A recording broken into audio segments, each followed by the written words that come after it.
Ah, ah, this shirt's green. It's green. Let me see. There you go. How's that? It's green. I'll put the light on so I can see. It's green. Come here, puppy. Come here. What's going on? I found my co-host. Hey everybody, welcome to the D. Louise book series. I'm Christina Kristina, and this is where we read books, talk about books. No special effects, no theme music, nothing special going on here. I've got this Christmas miracle.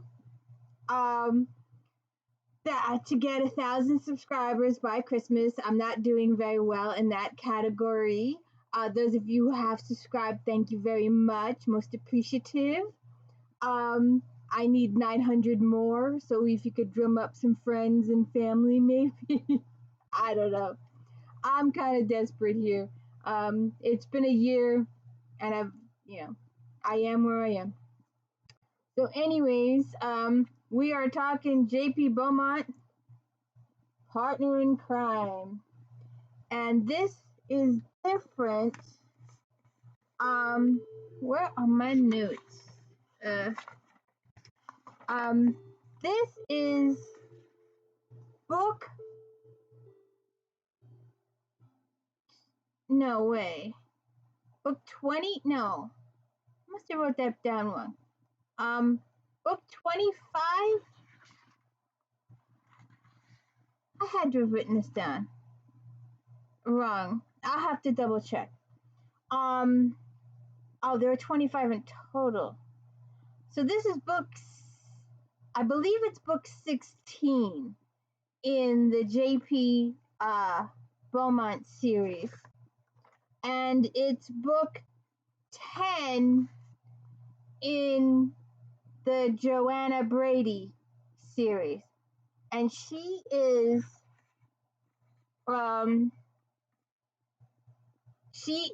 the wife of she started the series off in Desert Heat, and I'll see if I can get that going for you.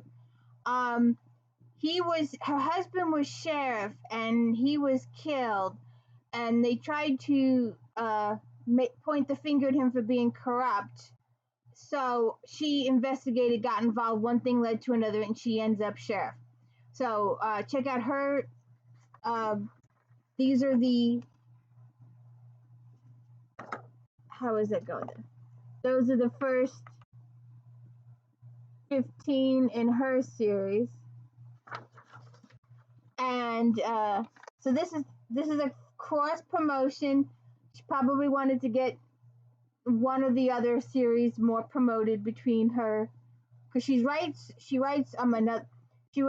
Beaumont, she writes the Joanna Brady, she writes Allie Reynolds, and she also writes the Walker Family series. So she has a couple series going. J.A. Jance. What are you licking my shirt for? What are you licking my shirt? Don't bite my shirt. What? What? What's on my shirt that had you so interested? Don't know.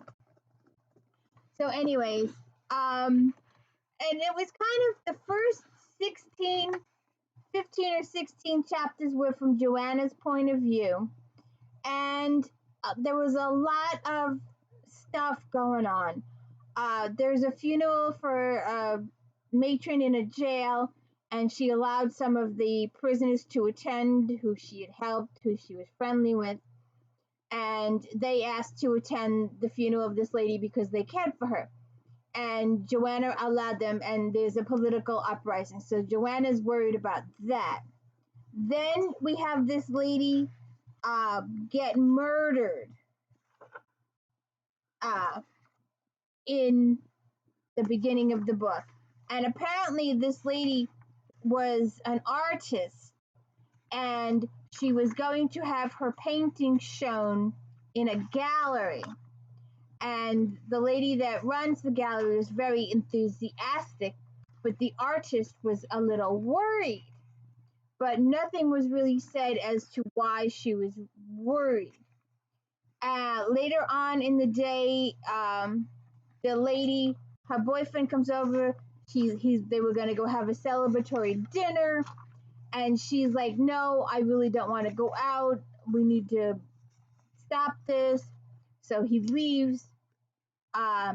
She dies. He's a suspect, but one thing at least, he's a suspect on and off, but mostly off. Some people suspect him, but the Joanna really doesn't. She goes, even though some of the info was going that way, uh, it he doesn't become a suspect. There's a lot of emotional angst between Joanna and her husband Butch in regards to the train room. The negotiations, the result of it is really interesting, so you'll have to read the book for that. There's a lot of emotional angst between Joanna and her employees. Some people don't like her, so there's that stuff going on.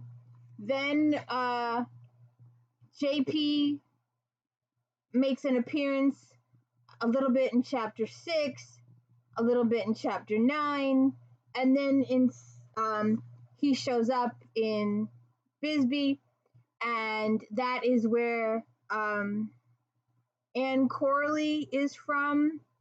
So this is an emotional roller coaster for JP. Joanna is dealing with stuff that's emotional for her.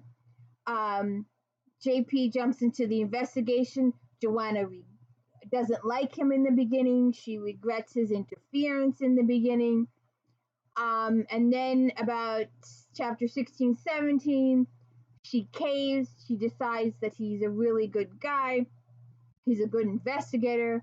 Her team is shorthanded. One of her team is on vacation. So she invites him to join the case fully, and then they work together the rest of the book to solve the whodunit of the murder of this lady that owned that was going to put the paintings up, and the lady that owned the art gallery is also murdered. So fingers get pointed 6 ways to Sunday. There's a lot of intrigue in here. It's a multi-layered case. JP faces some hard stuff. Joanna faces some hard stuff. Everybody has a good cry. So check this out. If you're familiar with both books, both series, or at least I was familiar enough with the J.P. Beaumont series that I was able to just differentiate,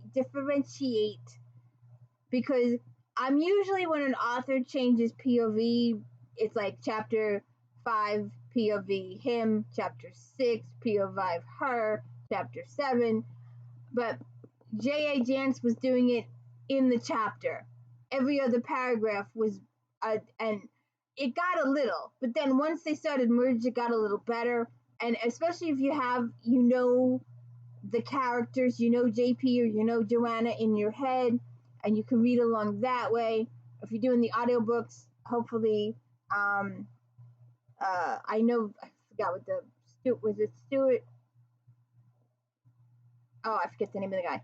But sometimes they'll use male and female. I forget what this one is, but I remember liking the author in the audio books. I usually have when I do these books, I've been doing them audio because I was data entering a lot.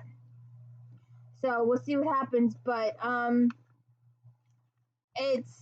anxious to get on to the next one.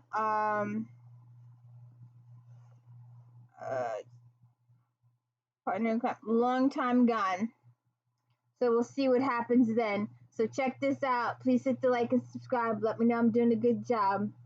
I really appreciate it. Thank you.